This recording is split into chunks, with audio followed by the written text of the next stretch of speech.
What's up, everybody? Chester ARP Church Devotional Podcast. Hey, thanks so much for being with us.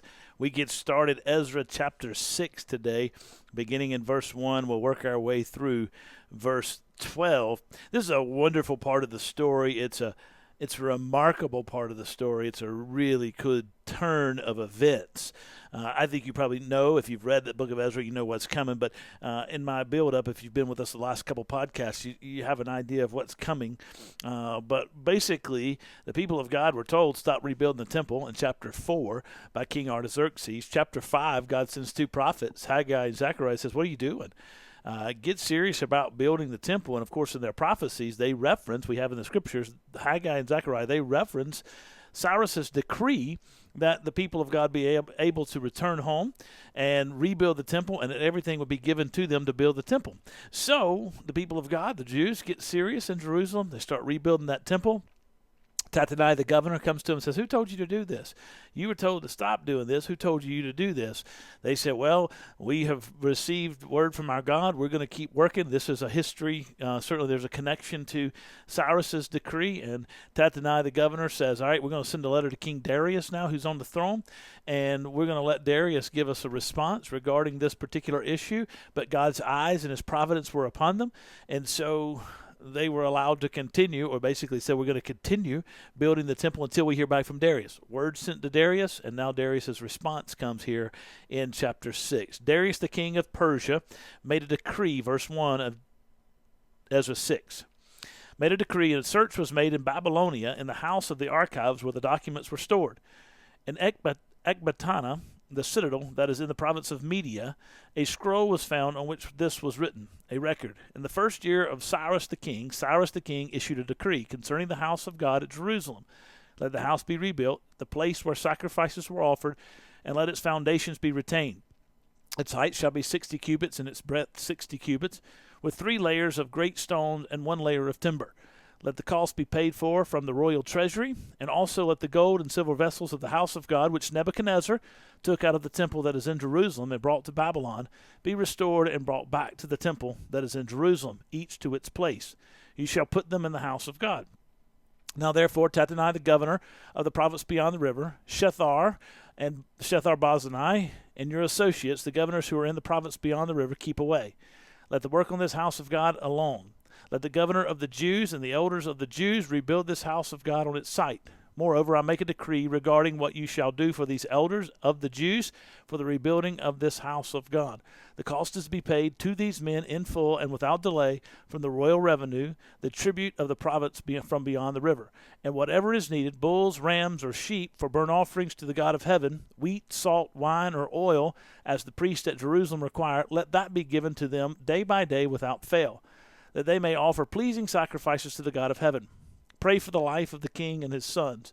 I make a decree that if anyone alters this edict, a beam shall be pulled out of his house, and he shall be impaled upon it, and his house shall be made a dunghill. May the God who has caused his name to dwell there overthrow any king or people who shall put out a hand to alter this, or to destroy this house of God that is in Jerusalem. I, Darius, make a decree, let it be done with diligence. Well, that was not what the governor wanted. Not only did the governor have to empower or allow the people of God to rebuild the temple, because word was sent to Darius. Darius gave a decree to search. They found the record where Cyrus had said, do this, but pay for everything out of the royal treasury. Not only did the governor have to allow the people of God to rebuild the temple, he had to pay for them to rebuild the temple. It's interesting that Darius's decree said that it was going to be taken from the treasury of the province beyond the river. So this governor who wanted to stop them, who came to them and said, who told you to do this, is not only now having to enable them or allow them, he is having to enable them to do it by funding the effort. And he cannot stand in the way. You support it. So much so that King Darius's decree says there will be severe punishment. A beam will be taken from your own house, you'll be impaled upon it, and your house become a dunghill, become a rubbish bin, and your memory will be wiped off the face of the earth in shame. if you stand in the way of rebuilding the house of God, and not only have you got to give them everything they need to build the house, Darius says, you got to give them everything they need to offer sacrifices so that they may pray for the king and may come before the God of heaven. The king has decided that everything they need to not only build but also to operate and function in the temple as the people of God and worship to the name of God will be provided out of the king's treasury, out of the provinces beyond the river's revenue. That is quite a remarkable thought when you think about how our God is at work, accomplishing all things for his glory and for his purposes. He can do the same today. He still does the same kinds of things in the world in which we live.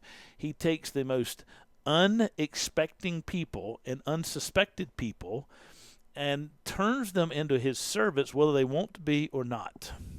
And he uses them for his glory. And the king of Medo-Persian Empire, King Darius, understood this. And he was used by God to build the temple because God had already issued a decree through Cyrus that the temple be rebuilt. Our God is at work. The eyes of our God is always upon his people. And he will always accomplish his purposes. We get afraid. We get scared. We don't take the steps that are necessary for us to be faithful to God because we're afraid of what the world might do. We're afraid of the response of what might happen when we do take those steps. In reality, most of the time we fail to do what God has called us to do because we're afraid. And what we find is when we take those steps, he provides.